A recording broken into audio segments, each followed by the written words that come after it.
Hey guys, welcome back to my channel. On that, it's your girl Miss K. If this is your first time coming across my channel, welcome. Please be sure to subscribe if you like the vibe and hit that notification bell so you know when I upload more videos like this one. All right, this is the second take, guys. Take two.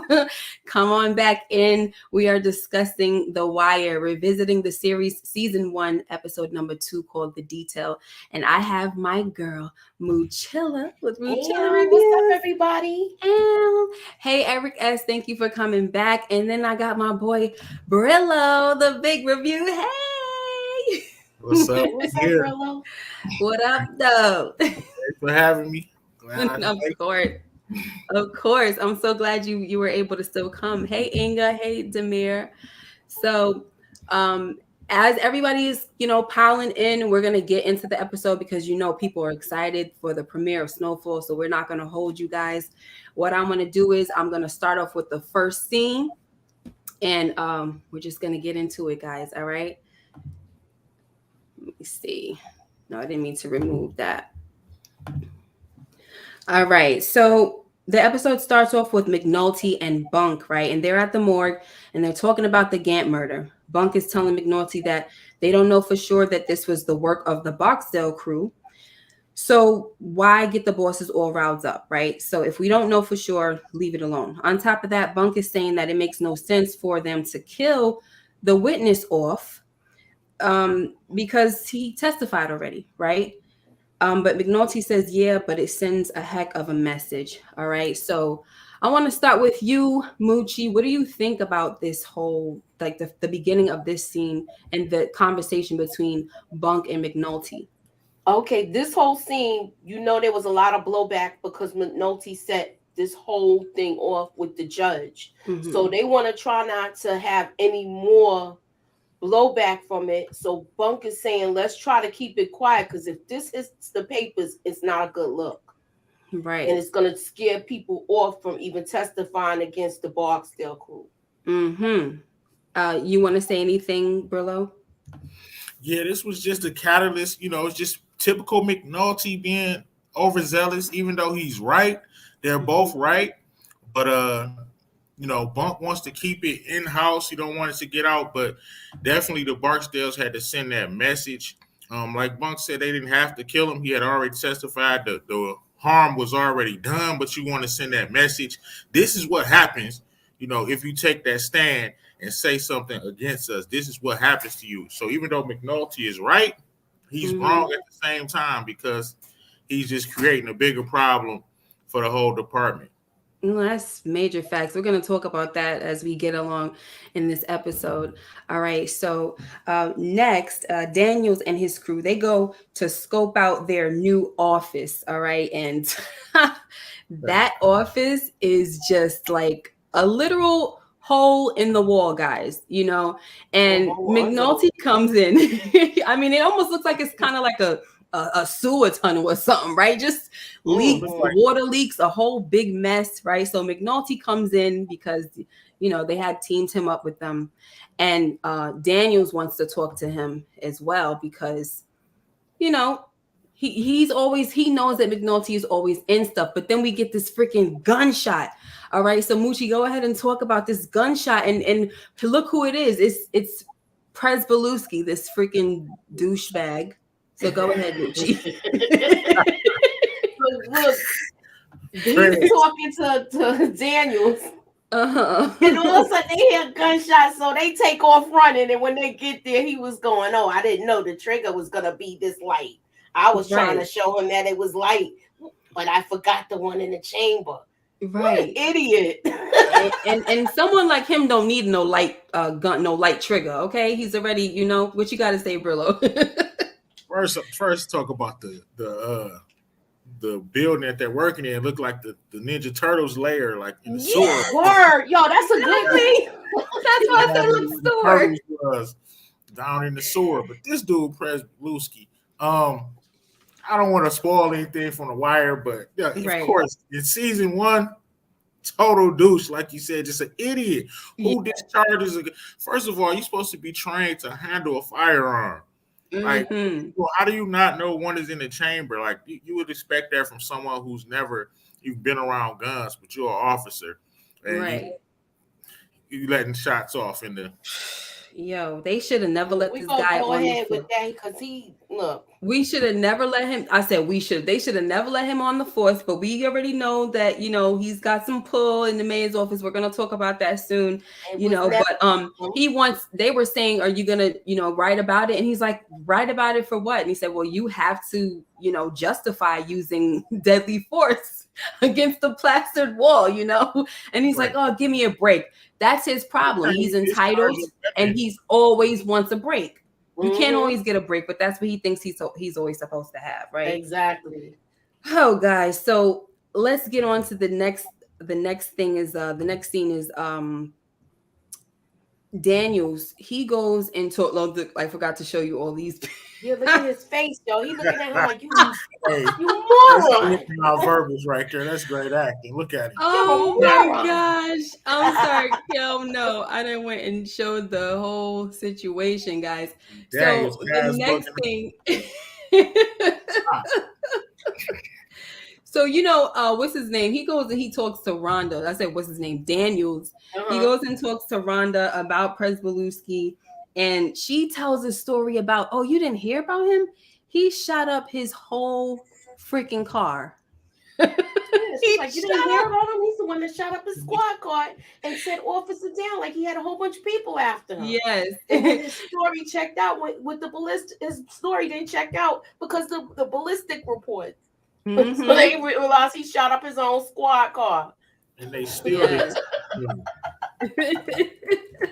That's accurate. And he was trying to do a false report too, and they almost they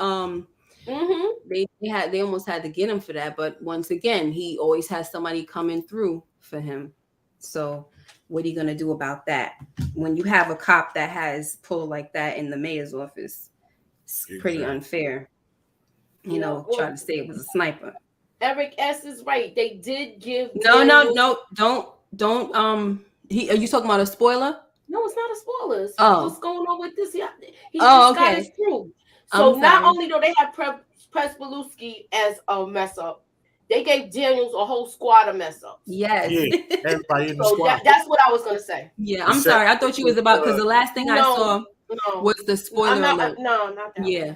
And the reason I was looking at. The reason why, guys, I don't want any spoilers is because there are some people that haven't watched The Wire, and also I haven't. This is a rewatch for me, but it's been over 20 years. So even though I remember the final fate of a lot of people, I don't remember the stuff that got them there.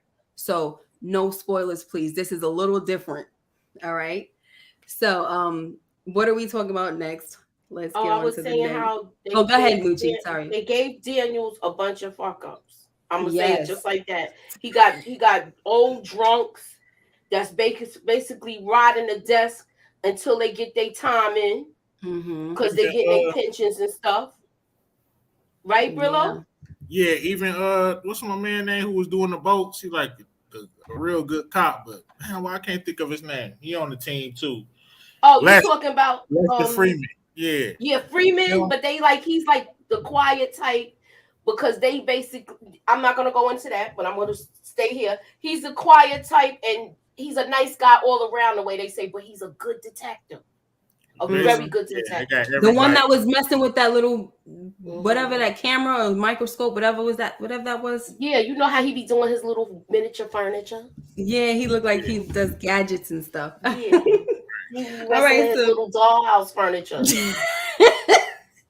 All right, so let's talk about this next scene where Wallace is going in about how good the nuggets are and that person who invented them, he got to be paid, But D'Angelo is like, no, he's not paid. He is somebody that is in the basement, trying to figure out how to make the fries taste better. And Ronald McDonald is the one that's getting all of the credit. All right. So Brillo, tell me what you thought about this scene, because I thought it was pretty interesting. I thought it was cute because you realize how young they are and they looking for that how can I say it? They looking for that big payday. They're dreaming. Right. Brillo? Definitely. I think D was definitely trying to put him up on game and kind of trying to relate it to his own situation because he's a little salty right now. He feel like he's putting in that work. He got demoted, so he's kind of trying to put Wallace up on game, tell him like, no, this man probably didn't get paid. The top dogs get paid, and they kind of had to think about it like, damn, like your uncle, and then that's how he's kind of trying to put him up on game. But D'Angelo, man, you know, you actually deserve what you got as far as. Look, you don't spoil promotion. I'm not spoiling anything. Oh, you saying he deserved to get the demotion? He did. Yeah. The demotion. Yes, absolutely. You know what's strange about what you're saying with this is that he seems like he's so smart and everything, and you know he has a lot of jewels to drop with these kids, but for him to make such a stupid mistake is like it doesn't fit, right? For me, the way I'm looking at it, I'm like, it doesn't seem like he would be someone to make such a stupid decision like that, but he still did anyway. Because D'Angelo was not even supposed to. He shouldn't even been in the game. You know. Yes. Mentality. The perspective. He's smart to a certain extent because he's seen a lot. He's seen a lot what his family's doing. That's how I feel. But he's not. He wasn't in the thick of it until now. I'll say it like that. Right. That makes sense. Especially now that he did what he did. You really in the thick of it, you know. He's in the thick of it now. So. Yeah. Okay. So instead of I would taking a beating or doing whatever you're gonna do, you're gonna pull your gun out. Right. Yeah, because they said he wasn't nice with his hands, because that's what his own uncle said. You're not good with your hands. Right. And then you pull out this gun, and it's a whole bunch of people around. Exactly. Just the dumbest thing to do, you know. So let's move on to the next scene. We got Kima, and she done worked out a whole system with Bubbles to help them identify who's in the Barksdale crew. Okay, so we find out later on that the red hats, they mean that these are the guys that you have to pay attention to, right? So you got Weebay down there posing and everything, and anyone that has a different hat on, that means that they're in the mix. So what did you guys think about this whole plan, that this whole little system that they got going on, Moochie? What did you think? I thought it was a brilliant idea. She's way ahead of herself, Kima. She's an actual, like, she knows how to work her informants, and she's just good with it. And to me, the other dudes don't want to take direction from her. The younger cops, right? They over there busy thinking, oh, she thinks she, especially Herc. I'm gonna let you go, Brillo, before I say what I gotta say. Go ahead, Herc. Go ahead, Herc. Go ahead, Brillo. Yeah. I said, go ahead, Herc. Go ahead.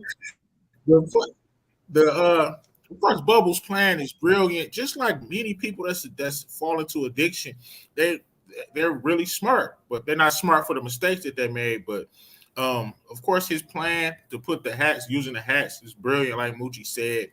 And Kima is, you know, she's on another level. She's just starting out, but she's already putting in the groundwork. Like you said, they don't suspect the thing at all, and they're getting clocked right now. Like, Weebay, you got the red hat on, right? You on the list. Like, they don't know what's going on at all. So it works like a charm. Later on, we find out she's like, you know, he doesn't forget anything. So we got the right crackhead on she got the right crackhead on her hands. Oh my goodness. All right. So next we got Bunk and McNulty. They go to the lowriders, and you know they're down there because of a murder, but that's the witness, right? Gant. But the main thing that stood out to me in this scene was when Bodie, he tells them, look, he tells McNulty that he don't know nothing about nothing, but anybody who spends their time witnessing things is gonna get got. Okay, you know, he said, you know, it sounds harsh, but that's just how it goes, you know. So Moochie, you want to go ahead and talk about this? They didn't even know what type of cop he was. Only person that knew that he was a homicide they were homicide police was D'Angelo because of the case he caught. Mm-hmm. And he was like, ask your friend, he know about me. Mm-hmm. And I don't even care about this part right here. I'm a murder police. That's what he was Right. telling him. Like, I'm not here to put stuff on you, because he picked up the vial off the ground, Yeah. right? So he's like, that's not even what I'm about. I don't care nothing about that. So, but I feel like the thing that Bodhi said was, even though, like he said, I hate for it to sound harsh, but this is what happens. Like, you coming down here for what? If somebody witnessed something, this is most likely what's going to happen to them. Exactly. Okay, Brillo, what you got to say, Brillo? Anytime, any scene with Bodhi, I'm turning it up and I'm rewinding it. Like you said, rewind that. Right. Bodhi is like one of my favorite characters, if not my favorite character. And he was built for the game. So, like Bodhi said, go around witnessing stuff, you're gonna get got. Right. He's simple as that. Yeah. That's the code of the streets. Mm-hmm. Just speaking the facts is all he's doing. Like he said, as harsh as they may sound, he's speaking the daggone facts. So what winds up happening is Bodhi's like, all right, I'm out. And then you see Stringer and them, they pull up and D'Angelo gets arrested. And it's there's no cause, there's no reason to really arrest him. And we find out later that when Daniels asks McNulty, why did you arrest him? He's like, just to see, what he says. There's nothing really, no real reason to arrest him. They just want to shake the tree and see if something fall out the branches. Right. You know what I'm saying. Exactly. And look at this string of bells looking like, And of course, this gets back to Avon. All right. So I already talked about this, where he went and found out all this information about the screw up named Prez Belusky. All right. But he goes and he tells there's this meeting that happens at Burrell's office where they're all talking about the fact that the judge, he made a call. And so now the major, which is the boss for McNulty, he's ready to give McNulty up. Like, this guy's running his mouth too much. He's causing too much trouble. So now Daniel goes and talks to McNulty, and he's like, you are just causing a whole lot. And if you would have just came to me on this, we could have gone to the deputy and we could have handled it a different way, right? So you want to say something about that, Moochie? Yeah, he was messed. This is the second time he's went behind his back to talk to this doggone judge and caused the static within the unit. Right. So he's getting tired of it. He's like, look, stop doing what you're doing. And if you have a problem, you come to me with it. And he's like, well, don't you want a real case? You really need, we got to do some real policing to have a real case. So this is why we have him in here. And he was like, well, what do you have him in? What is he here for? He's just writing a letter. Right. He's just writing a letter to say sorry about the people dying. Right. We didn't get to that part yet. In a few we will. But McNulty was, Daniel's basically just telling him, you really talk a lot, and people are they're over you at this point. And he just wants, and so now he's saying, you really think that if stuff hits the fan, that this judge is going to have your back? That's not going to happen, And then when they get out here, this is when McNulty is saying, listen, why don't you just, show me who you are. I really want to be on this case, and I want you to be on the case. And so Daniel says, okay, if you want me all in, then Kima has to sit in on the interview with you. So now they're going ahead and they're going to talk to D'Angelo, right? So I'm going to let Brillo take this situation. All right. So they're in the interrogation room. Go ahead, Brillo. Brillo, you still there? Something. Brillo? Uh-oh. Brillo. So, yeah, I'm here. Okay, go ahead. Can you hear me? I think I can't. No, now I can. Y'all can't hear me?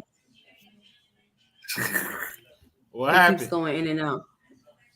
Am I here? You're freezing. Oh, I don't know what happened. So, of course, Bunk He's trying to. You can hear me now?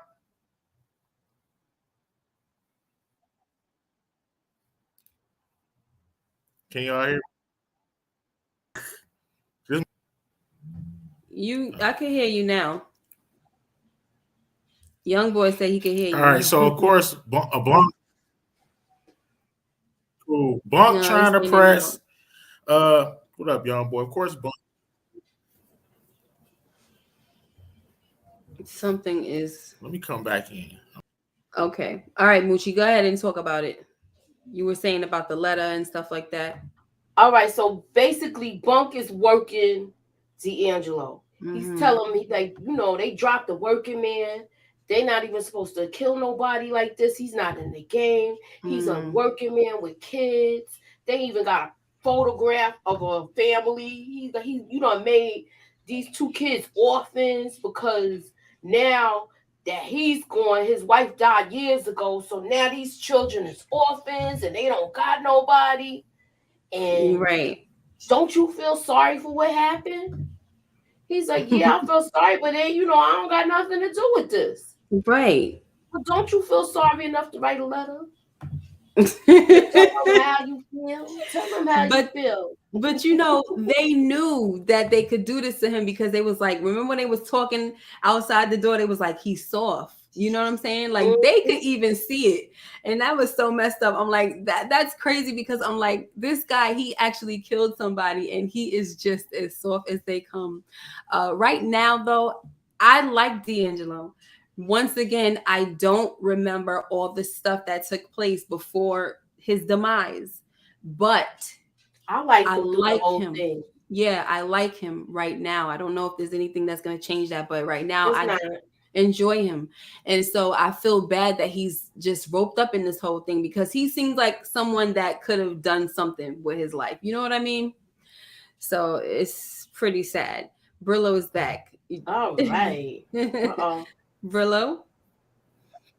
Right. Are you ready? I'm out here. Yeah. Can you hear me? Yes. Yeah. Try it again. Yeah, I guess. I'm out here in Vegas. This Wi-Fi is terrible. Oh, okay. Good cop, bad cop going on. And of course, D really not gonna say much as far as he used the same tactics, same police tactics, textbook tactics, try to scare him. Yeah. The crazy thing is he used the picture of his own children. They just lied to him straight up, talking about he got kids this age, that age, or whatever. He goes to get a picture frame of his own children in there. I know. I'm like, how he figure that out with the frame and all? Right. It was just crazy. And so believing it and kind of getting emotional, just showing that he's really not built for it.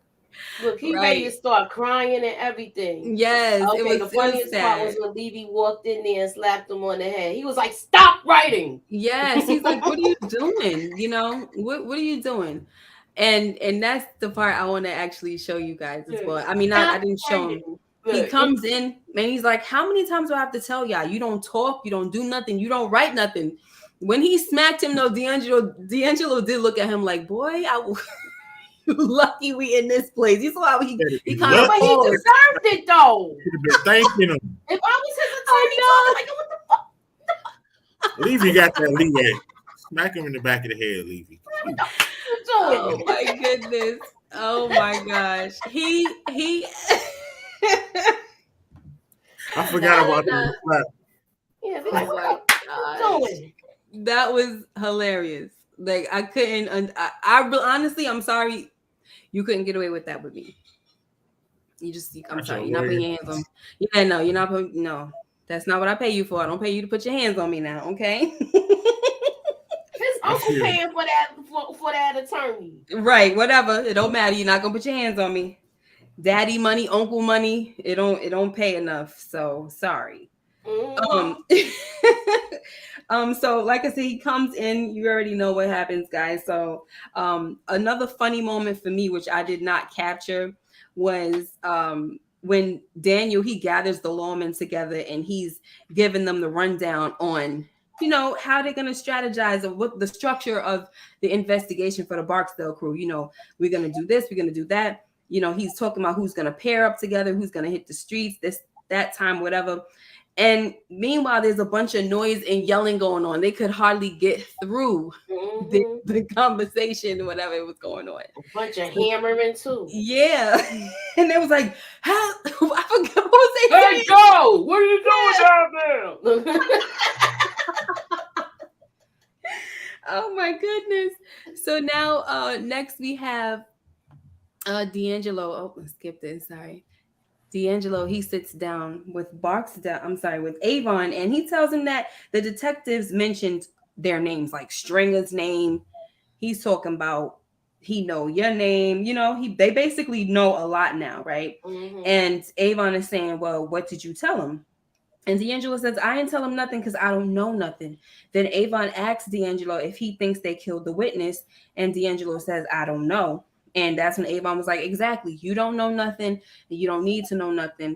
And then he tells D'Angelo that if they did kill Gant, they had a reason to, and if they didn't, they had a reason. But either way, you don't know nothing. So, Moochie, you want to go ahead and talk about this scene a little further? He was like, well, if you don't know nothing, you ain't see nothing, why you writing a letter? Why you writing a letter? Oh, because I was writing a letter because, I do feel sorry that they gone. But he says he has a misstep in his words with his uncle, where he look at him like, y'all ain't have to do all of that. Yeah. And this was all for you. Right. So he was like, when he had his misstep with his words, his uncle checked him.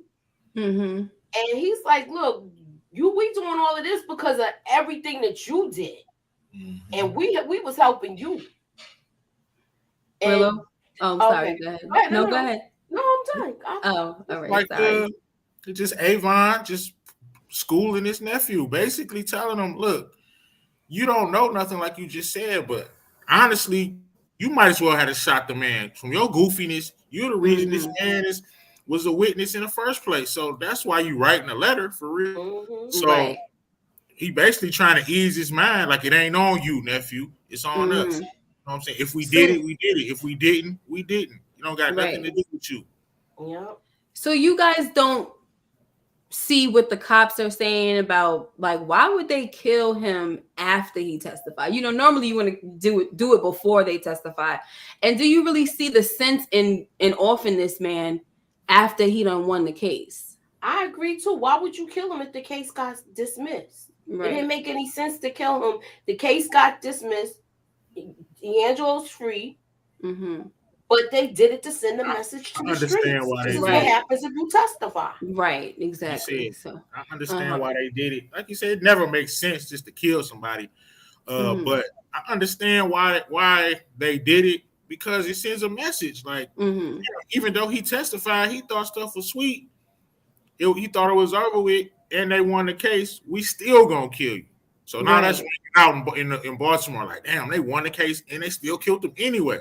So you think anybody else will testify? Probably not. Yeah, right. Exactly.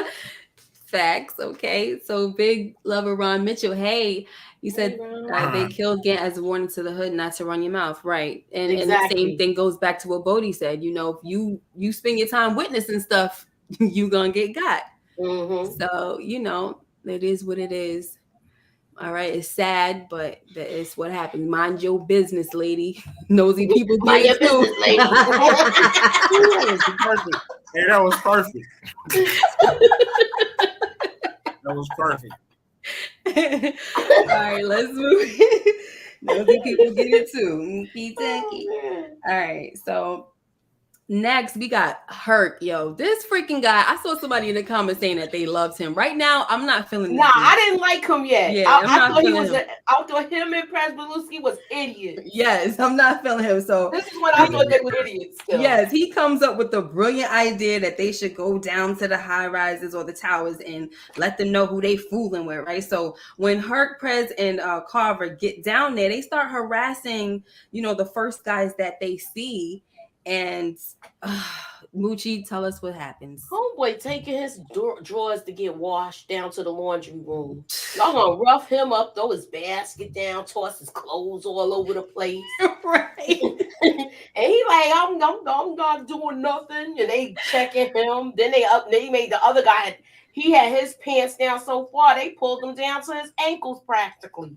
When they checking him. It seemed like they was harassing the wrong folks, you know? Yeah, I was like, what the heck, man? They always it's do. like, what are you doing? And they was yelling up to the tower. Oh, mm-hmm.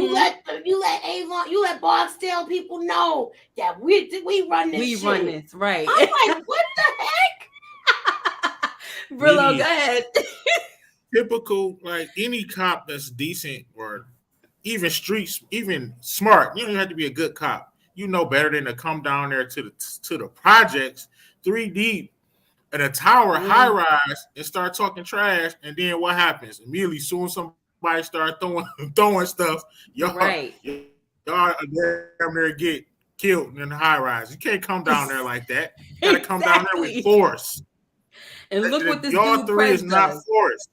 And all he was doing was leaning on his car eating some chips. Oh gosh. I mean, look, I don't agree with it. That's when I thought he was a real butthead, yo. Yeah, he was. I mean, he was just a real. I'm like, what is wrong with this guy? And then gonna smile about it. And then Carver was like, yo, what's wrong with you, man? What's wrong with you? Yeah, then gonna smile about it. So it was just. It really frustrating with this whole situation. So, look, when everybody started throwing that stuff down in bottles and this, I was like, good for you. they just doing all of that, and then they started shooting. Yo, I'm like, good for y'all. Y'all cannot play around like that. That is they just fucking scared. So unfortunately. Yeah, so unfortunately, this kid, his eye gets busted. And the thing about it is, we got the story, we got his backstory, and we were able to see before this whole situation happened, we were able to see what kind of freaking problem we had on our hands with Prez. All right. So we already knew that this was what this guy was about. He don't even know how to control a gun. He's shooting up his own car. He's shooting up the walls. He's not somebody that should be a cop, period. And if he is, he should be doing only paperwork.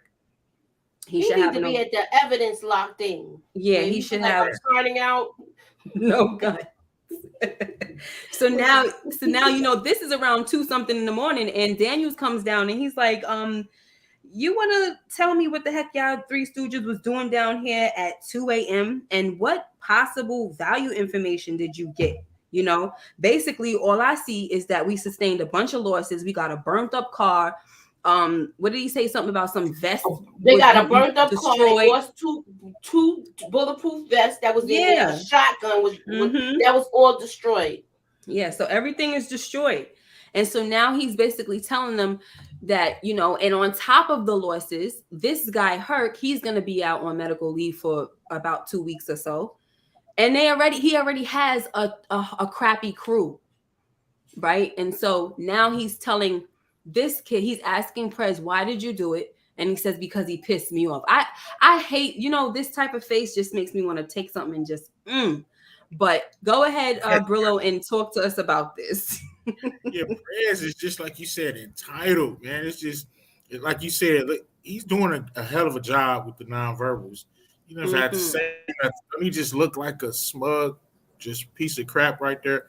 Yes. So I mean, he doesn't have a clue. He's not even remorseful. He just hit a kid for no reason at all. Like that kid wasn't a part of the Barksdale organization. Right. He's the wise guy. Like that's not a reason to bust somebody. And kid bought his eye with the back of a gun. Or was it like a metal stick or whatever they use? Yeah, I think it was the butt of the gun. Yeah, the butt of the gun. But a young kid, he damn near don't have vision problems for the rest of his life. Right. All because he pissed you off. Who are you? Mm-hmm. And this is what like Daniels was telling him, you can't be saying that he pissed you off. This is what happened. So this is kind of what pissed me off because it just shows you what the cops do, how they come up with that's stories. how it really happens too. They come up with the stories. This is your story. And you know, just to honestly protect each other. And we'll talk about a little later, so about how he feels about this. But Moochie, go ahead and if you have to say something about this scene right here. I feel like with this, we saw how he has the sense of entitlement, like Willow said. Mm-hmm. And then when he gave him the breakdown on how to tell what happened so things don't get even worse, mm-hmm. he did take heed, but he still wasn't telling him thank you for looking out.